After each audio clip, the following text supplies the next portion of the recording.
I hold and have held for over 30 years now a world record. The world record is for the world's fastest talker. I broke this world record way back in 1990. Just to give you a little bit of the story, when I broke the world record, I didn't break it to be famous. I broke it because it was a world record.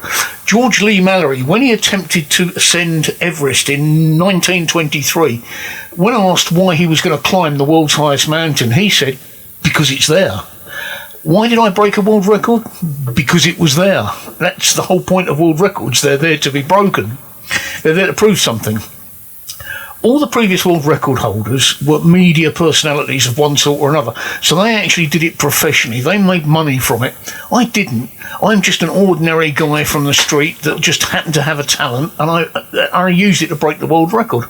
That was all I wanted to do. I broke the world record. I was happy with that. I then just went on and got on with my day-to-day life. Meanwhile, the ex-record holder and a couple of other pretenders to the crown decided to go on a media frenzy and make the most of it. Well, to be honest, I just let them get on with it. It wasn't me. I wasn't in it for the money. I wasn't in it for I'm going to become a media personality. I just had my world record. I achieved what I wanted to, and that was fine. So my life muddled on. I was quite happy. Over the last 30 years, I've made a couple of, I can only describe them as half-arse attempts to leverage my world records. I've never really gone into it properly because I've had a couple of problems. When my marriage broke up, I lost my I say lost, there's a story there, but that's for another time.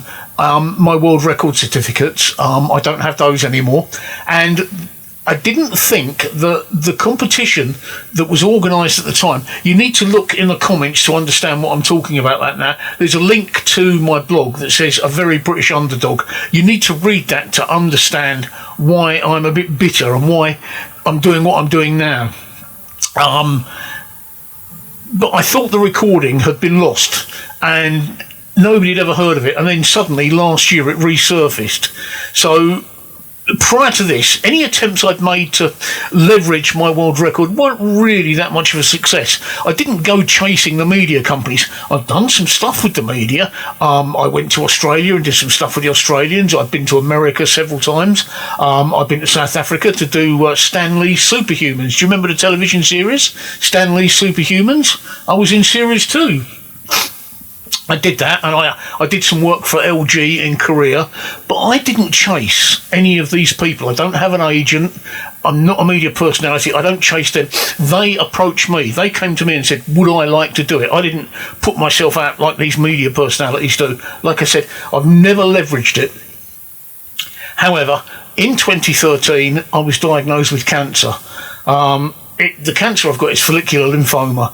It's an incurable cancer, but it is treatable.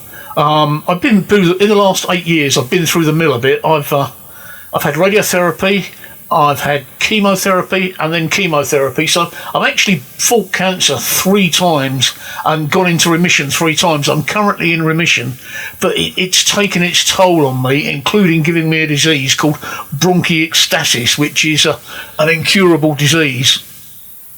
And it also affects the way that I speak.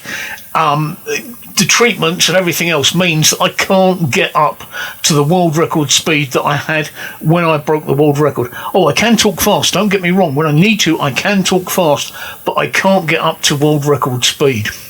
On a side note, every time I appeared on television, right, this is something that's always amazed me. Every time I appeared on television, one of the questions I've asked was, can you break your world record? Well, isn't that a bit like saying to Usain Bolt, oh, while you're here, can you just break the 100 metres world record? You know, it's a world record by the very nature. It's a damn difficult thing to do. And that was the always thing is everybody asked that of me, can you break your world record? Well, no, I've done it. In fact, I've actually broken it 5 times now, but that's it. I was younger then. But no, Usain Bolt doesn't break his world record every time you see him. They're difficult. That's why they're records. That's why they're so difficult to do. Anyway, now I need to actually start leveraging what I did 30 years ago. I'm really not sure how I'm going to leverage it. I'm really not sure.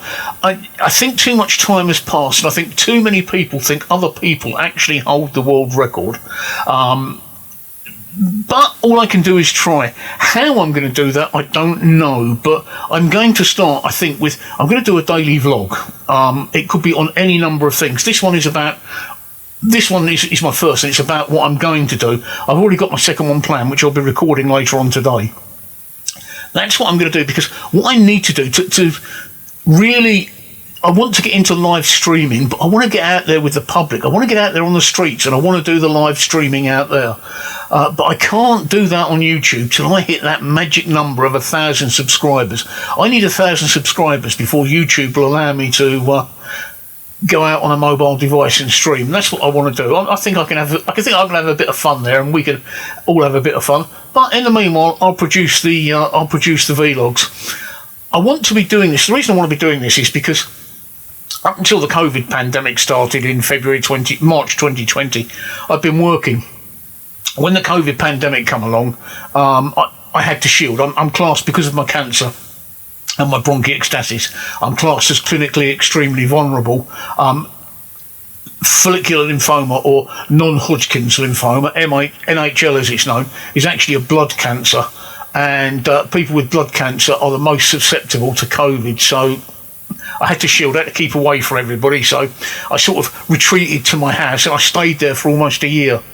As we're now coming out of lockdown, at the time of recording, we're now coming out of lockdown, I've realised that my health is still too fragile. I'm never ever going to be able to go out there and do a job for people that I wanted to do. I can't do it. I've got to organise everything around my cancer treatments, although I'm currently in remission from the cancer. I'm not in remission from the bronchiectasis. That's never going to go away, so I still have to have treatment. So everything has to be done around my medical appointments, so I can't commit to doing something like a job for anybody else. I can't commit to, say, making videos for other people, because I can't take any commissions or anything like that, because I don't know if I'm going to be able to complete them because of my health. So the only thing I can do is work for me with what I've got, and I can work around. And the only talent I've got is that world record I broke 30 years ago. And so that's how I'm doing it. This is what I'm doing. This is what I want to do. But I need that magic 1,000 subscribers. So please follow me and subscribe for more.